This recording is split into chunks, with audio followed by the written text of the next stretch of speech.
विघ्नेश्वराय वरदाय सुरप्रियाय लंबोदराय सकलाय जगद्धिताय नागाननाय सुतयज्ञ विभूषिताय गौरीसुताय गणनाथ नमो नमस्ते।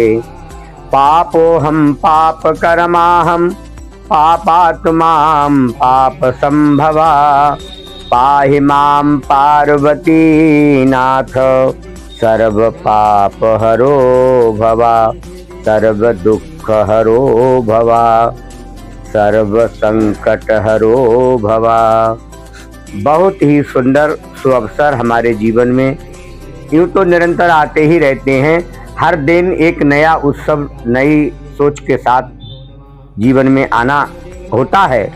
हम उसे कितना सदुपयोग कर पाते हैं ये हमारी बल बुद्धि विवेक पर नियत करता है। क्योंकि आज महापर्व है शिवरात्रि।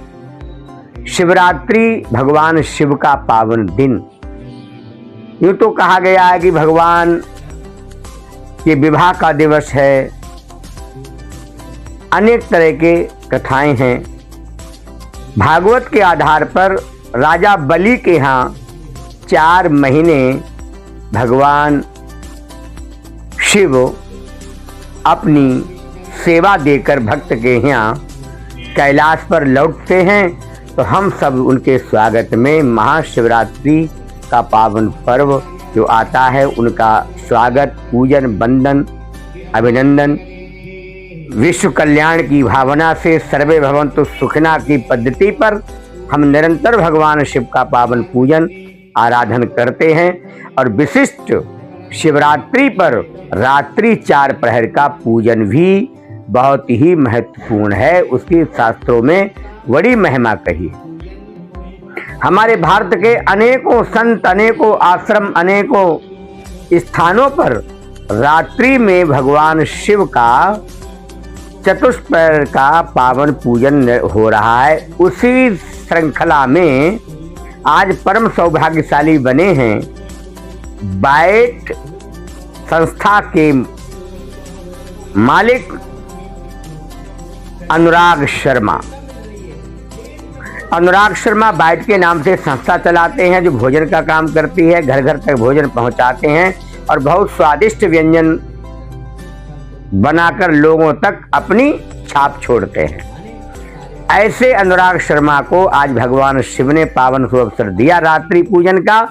उनके निवास मॉडल टाउन नाथ नगरी बरेली धाम में इस आयोजन को बड़ी दिव्यता भव्यता के साथ उन्होंने परिकर परिवार के साथ किया और बहुत ही सुंदर वातावरण रहा। देखो भगवान का सानिध्य ही अपने आप में महत्व रखता है। स्वामिन सर्व जगन्नाथम यावत पूजा वसानकम तावत त्वं प्रीति भावे न लिंगेस्मिन् सन्निधो भवा। आहा, क्या सुंदर बात कही है। भगवान के प्रति भगवान से प्रार्थना की है, स्वामी जब तक मैं आपका पूजन करूं आप इस लिंग में प्रत्यक्ष विराजमान हो जाइए। जब तक मैं प्रेम से पूजन करता रहूं आप मेरे सम्मुख विराजमान रहें। ऐसा सुअवसर प्राप्त कर अनुराग शर्मा का पूरा परिवार धन्य हुआ। ऐसे आयोजन हमारे जीवन में निरंतर होते रहने चाहिए। क्योंकि यतो धर्मः ततो जयः, धर्म के साथ ही विजय जुड़ी है। विजय चाहिए तो धर्म करिए। भगवान कहते हैं तुम धर्म को धारण करो मैं तुम्हें धारण कर लूंगा। क्यों? भगवान धर्मारूढ़ हैं और शिव तो वृषभध्वज हैं। वृष की सवारी करने वाले बैल की सवारी करने वाले भगवान भोलेनाथ ये निरंतर कहते हैं हम तो धर्मारूढ़ हैं। जो धर्म के मार्ग पर चलेगा धर्म का अनुसरण करेगा धर्म के साथ रहेगा मैं उसके साथ रहता हूँ। यह तो धर्मा ततो जया की पद्धति को भगवान शिव साकार करते हैं। हर व्यक्ति को अच्छे विद्वान आचार्यों के द्वारा, विद्वान आचार्य हो ब्राह्मण हो ब्राह्मण के इतर किसी को स्वयं के लिए तो वो कर सकता है, दूसरे के कल्याण के लिए उसको कार्य करने का कोई शास्त्र विधान नहीं मिलता है। अच्छे सुयोग्य आचार्य ब्राह्मण द्वारा सुंदर ऐसे आयोजन हो परिकर के साथ बैठकर, तो कहते हैं जीवन का लक्ष्य जीव को प्राप्त हो जाता है। और भगवान शिव तो ऐसे देवता हैं,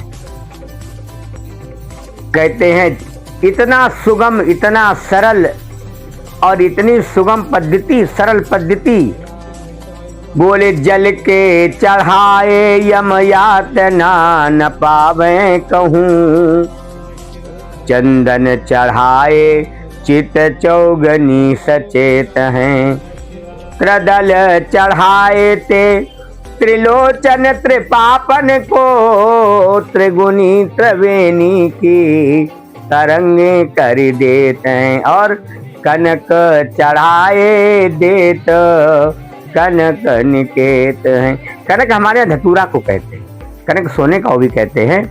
भगवान शिव पर धतूरा चढ़ाता है, वो सोने का महल बनवा देते हैं। ऐसी कथा आती है, एक बार भगवान शिव पार्वती के आग्रह पर भगवान ने एक सुंदर नगरी का विश्वकर्मा से निर्माण कराया।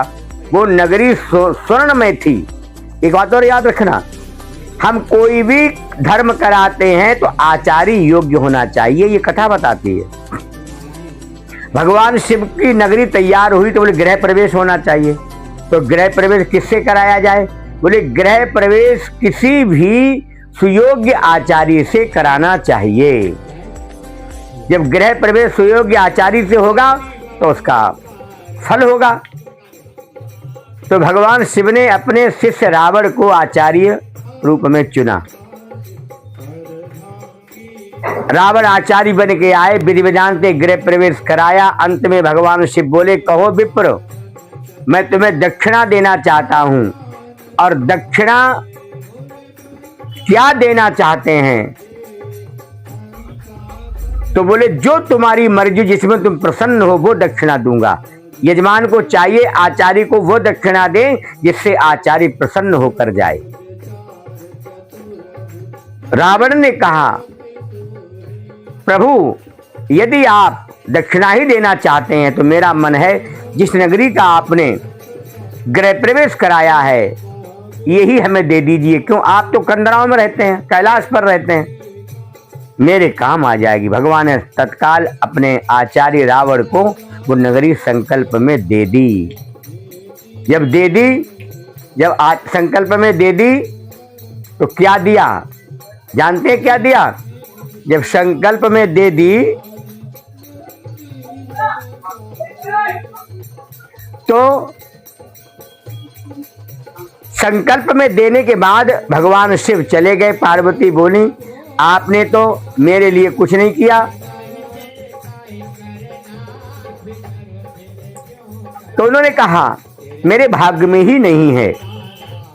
तो ऐसी सुंदर कथाएं हमारी संस्था के द्वारा निरंतर आयोजन होते रहते हैं। आपको ज्यादा जानकारी चाहिए तो YouTube चैनल भक्ति वर्षा 1008, फेसबुक आध्यात्म मंथन, फेसबुक कामधेनु गौशाला कृष्णा विहार, फेसबुक के माध्यम से, सोशल मीडिया के माध्यम से, व्हाट्सएप के माध्यम से आप लोगों तक निरंतर ये सूचनाएं पहुंचेंगी, पहुंचती रहती हैं। आप चैनल सब्सक्राइब कर सकते हैं। भक्ति वर्षा 1008 को सब्सक्राइब करिए, बेल आइकन दबा दीजिए, नोटिफिकेशन पहुंचेगा। जो भी वीडियो आएगी पहले आपके मोबाइल पर उपस्थित हो जाएगी। तो ऐसे अपने प्रश्न कर सकते हैं। कोई आपके मन में जिज्ञासा हो, वो जिज्ञासा आध्यात्म हो, व्यवहारिक हो, पारिवारिक हो, हर समस्या का समाधान निरंतर इस संस्था के द्वारा होता है। उसकी कड़ी आप भी बन सकते हैं। गौशाला का प्रकल्प है, कामधेनु गौशाला में आकर सेवा कर सकते हैं। गौशाला के जो प्रकल्प हैं उनमें अपना सहयोग कर सकते हैं। उनसे अपने जीवन को धन्य कर सकते हैं। धूप बत्ती, सामग्री, घृत आदि से आप जुड़ सकते हैं और अपने जीवन को धन्य कर सकते हैं। शिवरात्रि ऐसे बहुत आयोजन हैं जो आयोजन निरंतर होते हैं। आप लोग भी सौभाग्यशाली यजमान बन सकते हैं, अपने आयोजन करा सकते हैं। हमारे आश्रम पर आकर